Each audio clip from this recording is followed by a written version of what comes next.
Hello everyone, welcome back to our channel. This side Siddhi and आज की class में हम आपके वर्ल्ड हिस्ट्री के सीरीज़ को स्टार्ट करने वाले हैं। तो आज की क्लास में मैं आपके साथ डिस्कस करूंगी आयरन एज के हमारे साथ जो टॉपिक्स आते हैं उस सब कुछ हम आज की क्लास में डिस्कस करेंगे, जिसमें हम कवर करेंगे आपके पर्शियन एम्पायर, जिसको आप फारसी साम्राज्य के नाम से भी जानते हैं।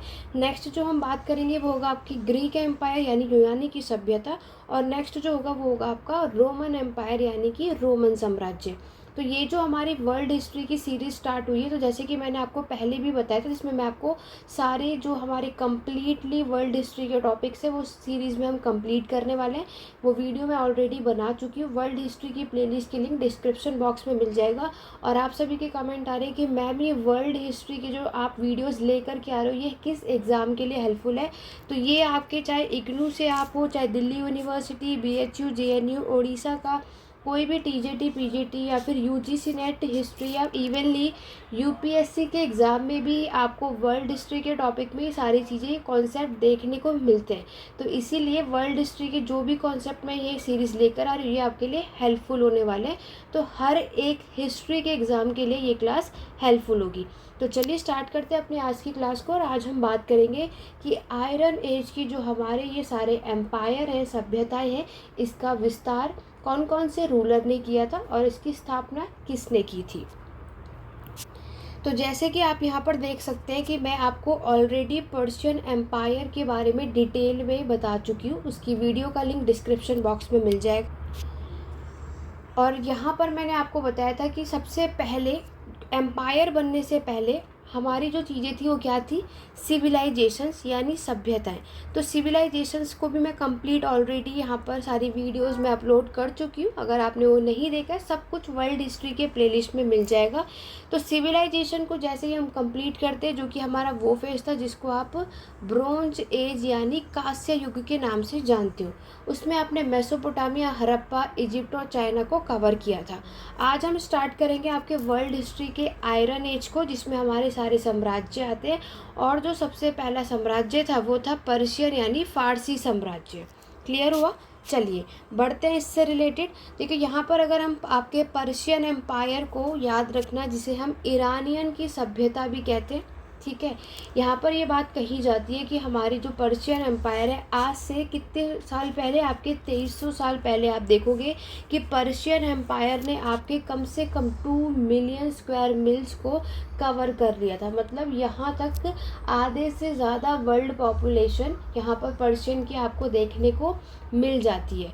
लेकिन यहीं पर हम देखते हैं कि जो अलेक्जेंडर द ग्रेट, जिन्हें आप सिकंदर के नाम से भी जानते हो, वो इस बात से डिसएग्री करते हैं और वो ये नहीं मानते कि पर्शियन एम्पायर जो है वो हमारी वर्ल्ड की फर्स्ट ग्रेट एम्पायर में से एक है।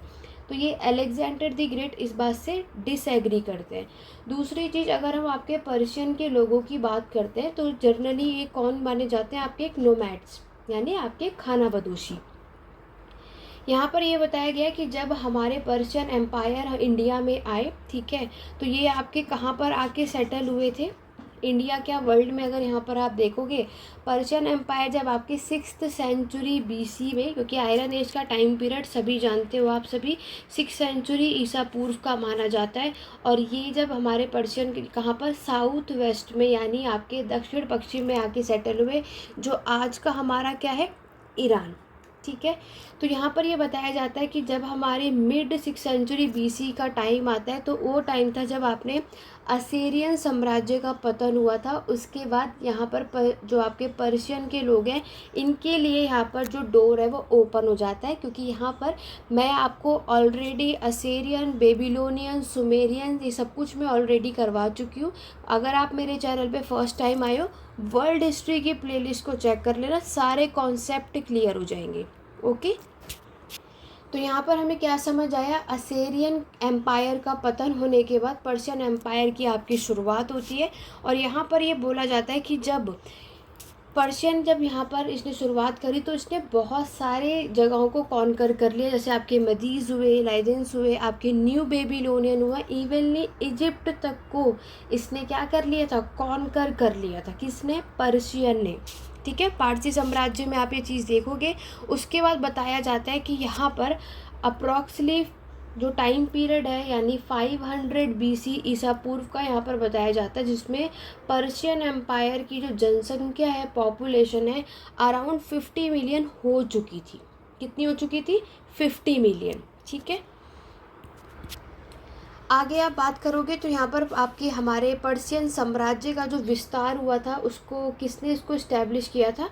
तो वो थे आपके साइरस द ग्रेट। इन्होंने हमारे पर्शियन एम्पायर, फारसी साम्राज्य की शुरुआत की थी 550 BC के टाइम पर। और ये एक ऐसे रूलर है कि इस टाइम पर इन्होंने पर्शियन एम्पायर में बहुत सारी टेरिटरीज़ को कॉन्कर करके पर्शियन में मर्ज कर दिया था। यानी अगर हम बात करें तो उस टाइम पर ये हमारे हिस्ट्री में सबसे लार्जेस्ट एम्पायर में से एक था, जिन्होंने पर्शियन एम्पायर, अगर आप देखोगे, साइरस ने अपना जो अपने टाइम पर पूरे वेस्ट से लेकर के आपके पूरे पेनिनसुलर से और इंडिया के इंडस वैली ईस्ट तक से यहाँ तक स्ट्रेच कर लिया था अपना साम्राज्य। ठीक है, तो यहाँ पर याद रखना कि हम पर्शियन एम्पायर को आप एक नाम से और जानते हो। अगर हम बात करें कि आपके पर्शियन एम्पायर को हम एक नाम से और जाना जाता है तो वो आप लोग एक्मेनिड, ये भी empire, Persian empire, Iranian empire, ये सभी एक ही टॉपिक है।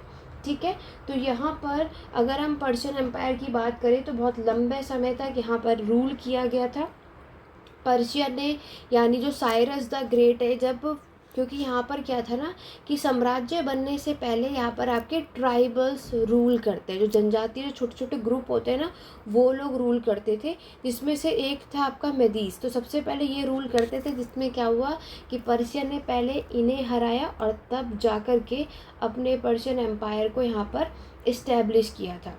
ठीक है, ये चीज़ आपको याद रखनी है। और फिर इन्होंने जो अपनी जो पावर है कंसोलिडेट कर ली। साइरस द ग्रेट के बाद अगर हम नेक्स्ट रूलर की बात करते हैं तो वो इनके बेटे बने थे कैम्बिसस। ठीक है, कैम्बिसस सेकंड।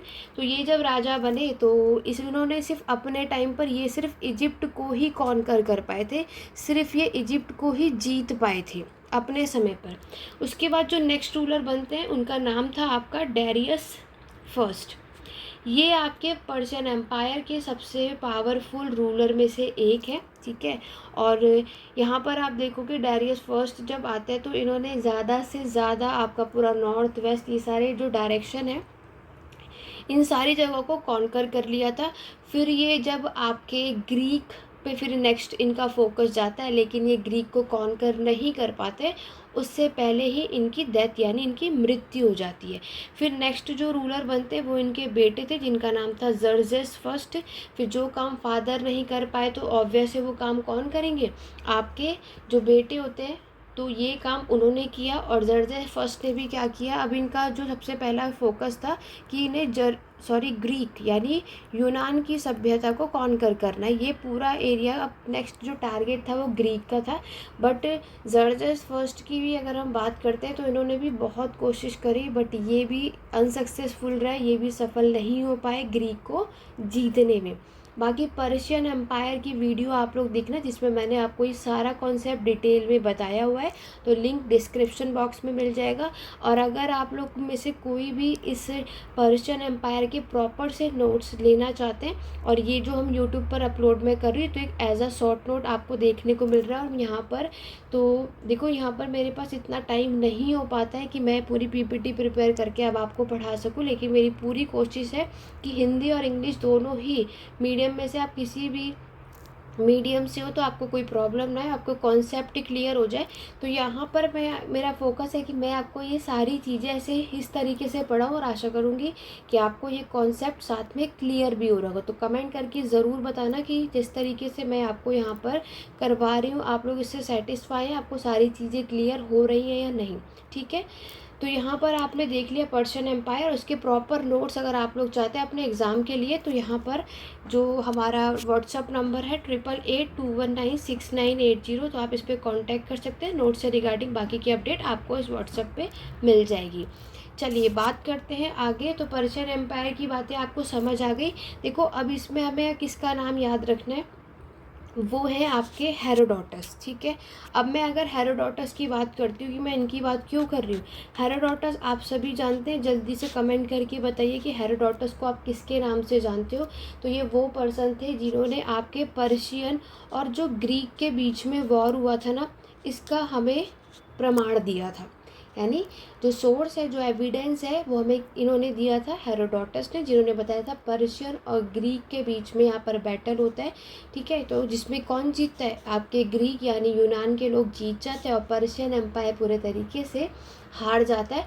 और नेक्स्ट जो हमारा साम्राज्य होता है वो ग्रीक एम्पायर यहाँ पर स्टैब्लिश हो जाता है। ठीक है, यस, सभी ने सही बताया। हेरोडोटस जो है उन्हें हम फादर ऑफ हिस्ट्री यानी आपके इतिहास के जनक के नाम से इन्हें जाना जाता है। और अगर मैं बात करूं कि ये बात यानी फादर ऑफ हिस्ट्री इन्हें किसने कहा था, ये भी याद रखना, यूजीसी नेट में आपके एग्ज़ाम में कई बार पूछा जाता है। तो उन वाले पर्सन का नाम है सिसरो।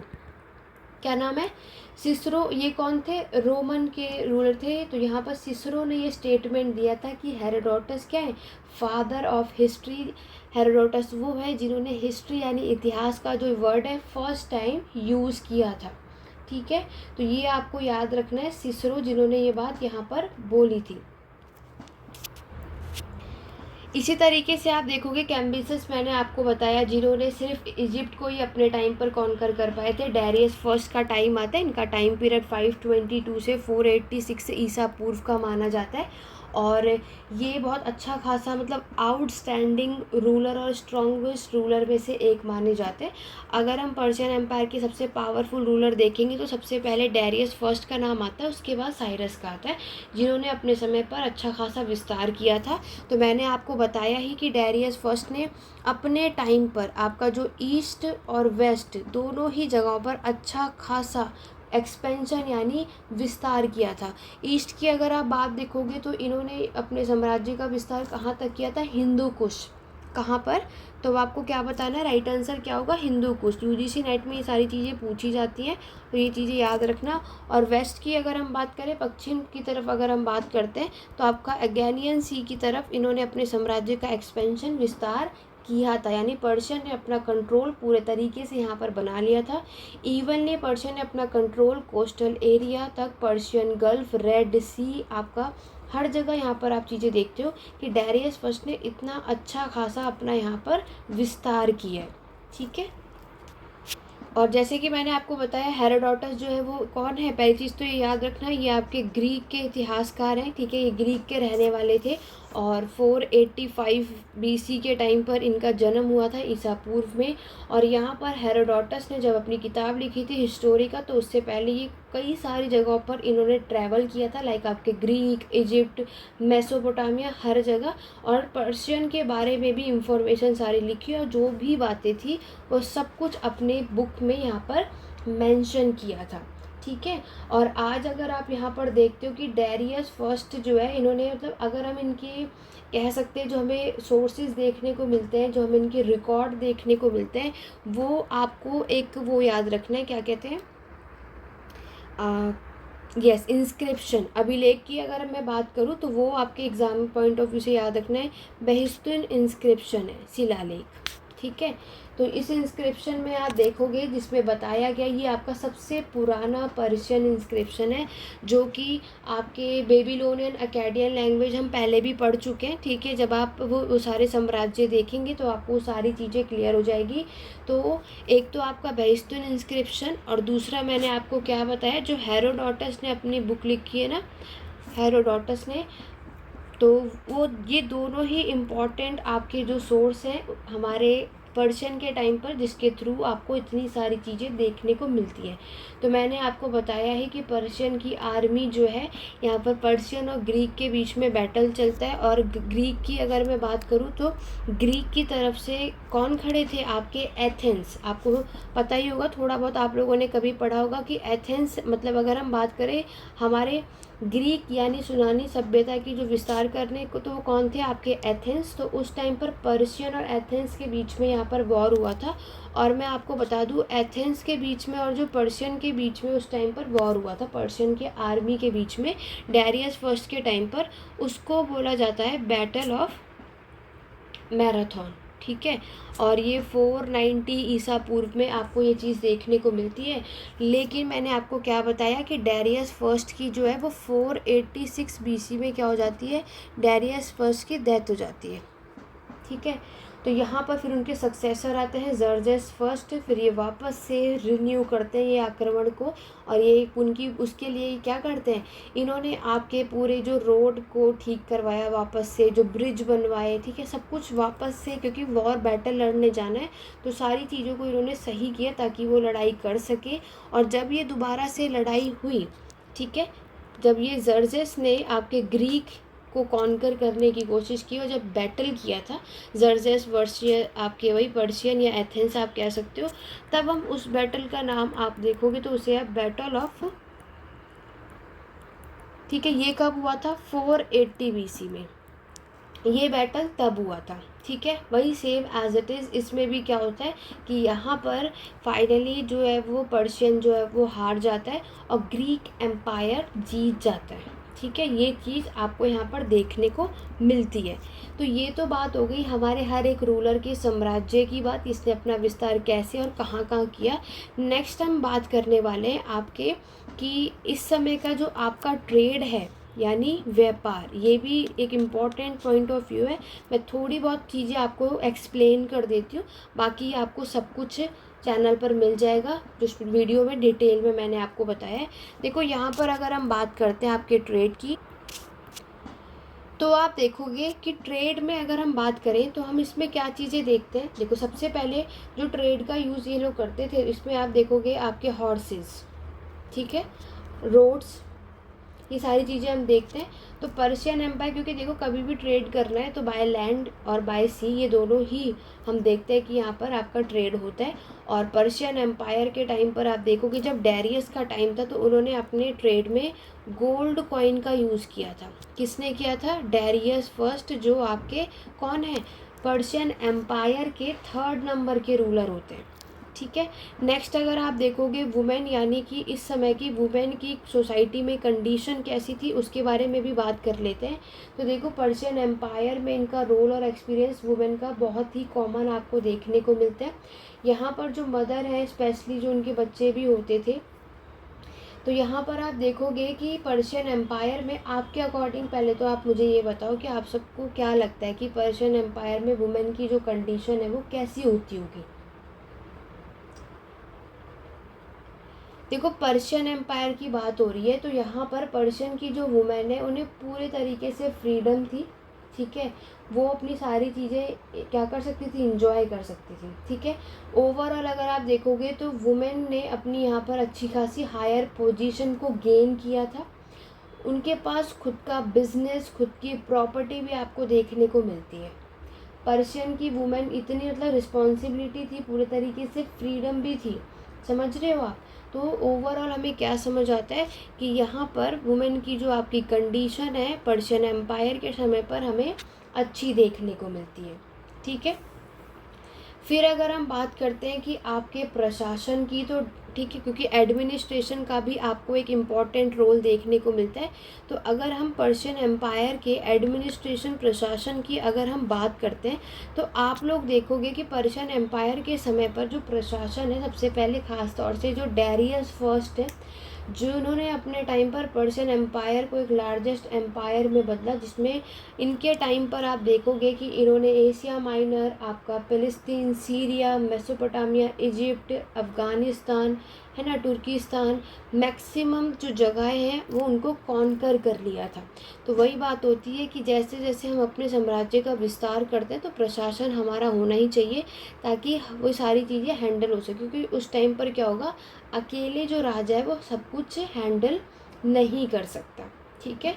तो एम्पायर में यहाँ पे क्या बनाए गए, देखो एडमिनिस्ट्रेशन यानी जो एम्पायर होता है ये आपका डिवाइड होता है, फर्दर डिवाइड, ठीक है। तो एक होता है आपका सेंट्रल, केंद्रीय प्रशासन, फिर ये फर्दर डिवाइड होगा प्रोविंशियल यानी प्रांतीय प्रशासन, फिर होता है आपका लोकल जिसमें डिस्ट्रिक्ट और ग्राम आपको देखने को मिलेगा। तो पर्शियन में जो एम्पायर का डिवीज़न होता है तो उसमें बहुत सारे प्रोविंस आपको प्रांत देखने को मिलते हैं, और इसको जो हैंडल करता है वो कौन होते हैं, आपके छत्रपास, ठीक है। ये ग्रीक टेक्स्ट में ये क्षत्रपी ये वर्ड यूज़ किया गया है, ठीक है, ये याद रखना है। तो डैरियस फर्स्ट ने आपके क्षत्रपीस बनाया और ये एडमिनिस्ट्रेशन के प्रोविंशियल लेवल पर, नॉट अ सेंट्रल और local, it's a provincial level पर आप देखोगे हमारे एडमिनिस्ट्रेशन का जो बेसिक यूनिट है वो क्षत्रपस थे, ठीक है। हेरोडोटस ने हमें ये चीज़ बताई, क्योंकि अभी आपने एक चीज़ देखी कि हमारे सोर्सेज की बात हम यहाँ करते हैं, तो क्षत्रपास में इन्होंने बताया कि टोटल हमें कितने क्षत्रपास देखने को मिलते हैं, आपके 20, ठीक है। ये बात हेरोडोटस ने अपनी बुक में मेंशन की थी। लेकिन अगर मैं वहीं बात करूँ, जो आपका इंस्क्रिप्शन मिला था बेहिस्तून इंस्क्रिप्शन, उसमें मेंशन किया है कि टोटल क्षत्रपास आपके 23 थे, ठीक है। ये है आपका बेहिस्तून इंस्क्रिप्शन, अभिलेख या शिलालेख, ये चीज़ यहाँ पर इन्होंने बताई। बाद में ऐसा कहा जाता है कि ये जो क्षत्रपीस का जो पूरा स्ट्रक्चर है, ये जब अलेक्जेंडर ने साम्राज्य का कॉन्कर कर लिया था ओवरऑल पर्शियन एम्पायर को, तो वो सारी चीज़ें भी टुक ओवर कर ली थी। क्षत्रपास की अगर मैं बात करूँ तो एक्चुअल में इनका काम होता क्या था। देखो, क्षत्रपास का काम होता था लुक आफ्टर करने का, क्या, आपके लोकल एडमिनिस्ट्रेशन यानी लोकल प्रशासन को देखने का काम आपके किसका होता था, क्षत्रपास का, ठीक है। और अगर हम बात करें दूसरी चीज़ और आपको क्या देखने को और साथ ही साथ जो इनका सेकंड आपको काम देखने को मिलता है वो इनका काम होता है लॉ एंड ऑर्डर को मेंटेन करने का, क्योंकि ऑब्वियस है अगर इन्हें सोसाइटी में रखा गया है तो ये भी बात है कि ये काम भी क्या करते होंगे। तो इनका वर्क क्या है, लॉ एंड ऑर्डर को मेंटेन करने का, आर्मी को देखने का, और हमारा जो लोकल एडमिनिस्ट्रेशन है उसको भी लुक आफ्टर करने का काम किसका होता है, जो यहाँ पर क्षत्रपीस को अपॉइंट किया गया है ना, इसका ये सारे काम इन क्षत्रपास के होते हैं, ठीक है। और अच्छा खासा जो डैरियस फर्स्ट के टाइम पर आप ये चीज़ें देखते हो कि हमें ये चीज़ देखने को मिलती है। उसके बाद डैरियस फर्स्ट के टाइम पर ये बोला जाता है कि डैरियस फर्स्ट ने एक बड़ा महल बनवाया था, ठीक है। क्या बनवाया था, आपका एक बड़ा महल, पैलेस, जिसको क्या बोलते हैं वो मैं यहाँ पर मेंशन कर देती हूँ, उसे बोलते हैं आपका सूसा। ये लार्जेस्ट पैलेस था उस टाइम पर, ठीक है। तो डैरियस और उसके जो सक्सेसर हैं उन्होंने अपने टाइम पर बहुत अच्छे अच्छे पैलेस को जो कंस्ट्रक्ट किया था, ये सारी चीज़ें आप यहाँ देखते हो। बट जब यहाँ पर आपके अलेक्जेंडर दी ग्रेट आते हैं तो इन्होंने जितनी भी रॉयल सिटीज़ हमें देखने को मिलती है वो सबको डिस्ट्रॉय कर देते हैं, ठीक है। ये सारी चीज़ें आपको यहाँ पर याद रखनी है। आगे बढ़ेंगे, नेक्स्ट हम बात करेंगे आपके, अगर हम देखें तो वो होगा हमारा नेक्स्ट मैं आपको बताती हूँ पर्शियन एम्पायर की टाउन प्लानिंग कैसी थी, ठीक है। यहाँ पे टाउन प्लानिंग के साथ साथ हम देखेंगे आर्ट और आर्किटेक्चर भी कैसा था, आर्ट और आपका आर्किटेक्चर। यहाँ तक क्लियर है? जल्दी से कमेंट करके सभी बताइए कि आपको यहाँ तक कॉन्सेप्ट क्लियर हुआ या नहीं। कोई भी डाउट या क्वेरी है तो कमेंट के थ्रू पूछ सकते हैं, और इस वीडियो को ज़्यादा से ज़्यादा शेयर करो ताकि और भी स्टूडेंट की हेल्प हो सके और वर्ल्ड हिस्ट्री में, ठीक है। क्योंकि आप लोगों का रिस्पांस अच्छा रहेगा तो इसी तरीके से यहाँ पर आपको सारे टॉपिक्स की क्लासेस हमें देखने को मिलती रहेंगी। टाउन प्लानिंग की बात करें तो यहाँ पर क्या बोला जाता है ये भी समझते हैं। देखो, टाउन प्लानिंग की बात करें तो यहाँ पर हमारे जो आप लोग देखोगे, सबसे पहले बात आती है कि जो इस टाइम पर आप देखोगे जो इन्होंने महल बनाए थे ना, कंस्ट्रक्ट किया था, तो ये ब्लॉक ऑफ स्टोन, पत्थरों के जो ब्लॉक्स होते हैं ना उससे बड़े बड़े उससे बनाया था। इन लोगों की जो वॉल्स होती थी वो अच्छी खासी डेकोरेटेड होती थी, ठीक है। और उसके साइड में आप देखोगे आपको पिलर्स भी देखने को मिलते हैं, ये भी हमें यहाँ पर सब देखने को मिलता है, ये भी आपको चीज़ें याद रखनी है, ठीक है। और अगर इसके साथ ये सारी चीज़ें मैंने आपको बता दी, आप लोग नोट कर सकते हो। उसके बाद अगर हम बात करें कि हमारे पर्शियन एम्पायर के समय पर आपके जो कॉइनेज सिस्टम है उसकी बात भी देखो कॉइनेज सिस्टम की अगर हम बात करते हैं तो फर्स्ट टाइम हमारे ह्यूमन हिस्ट्री में जो हम उस टाइम पर जो हमारे कॉइन्स को इंट्रोड्यूस हुआ था गोज टू आपके लिथियंस, ये याद रखना है। तो जब यहाँ पर लिदिया जो कॉइनेज सिस्टम आया पर्शियन एम्पायर में, तो यहाँ पर उसके बाद पर्शियन में जो रूलर है इन्होंने आपके जो गोल्ड है, सिल्वर है, ये सारे कॉइन्स का यूज़ किया। ये सारे कॉइन्स आपको देखने को मिलते हैं गोल्ड एंड सिल्वर कॉइन्स, ठीक है। तो ये रिप्रेजेंट करते हैं, उस टाइम पर ट्रेड में ये लोग इस चीज़ों का यूज़ करते थे। ये सारी बातें आपकी बताई गई।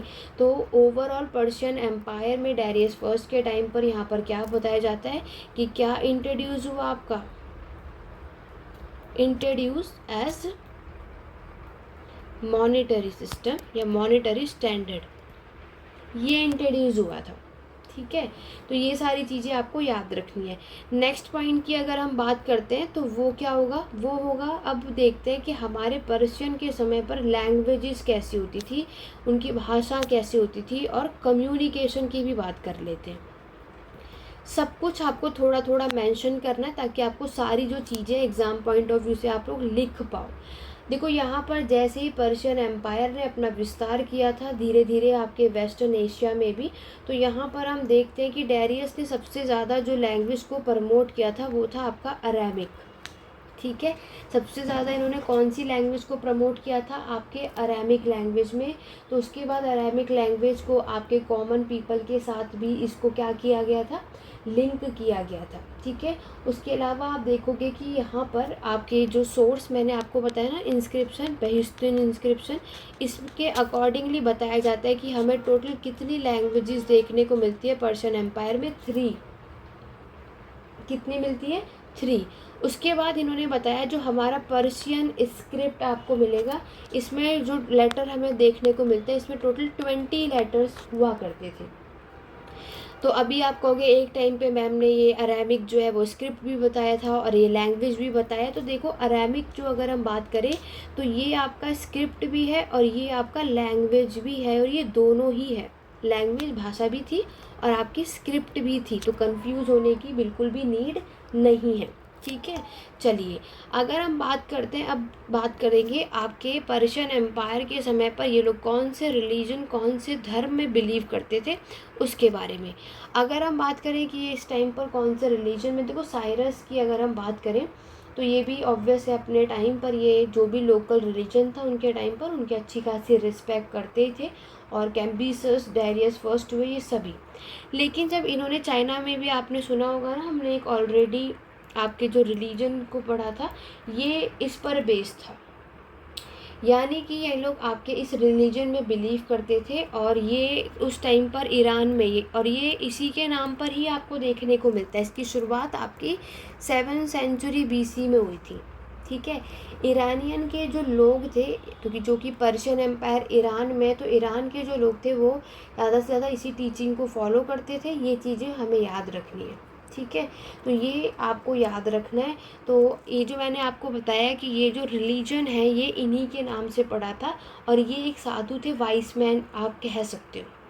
ठीक है, तो ये चीज़ें हमें याद रखनी है। वही बात थी कि ये भी आपके बिलीव इन वन गॉड में बिलीव करते थे। ये सारी बातें हम यहाँ पर देखते हैं।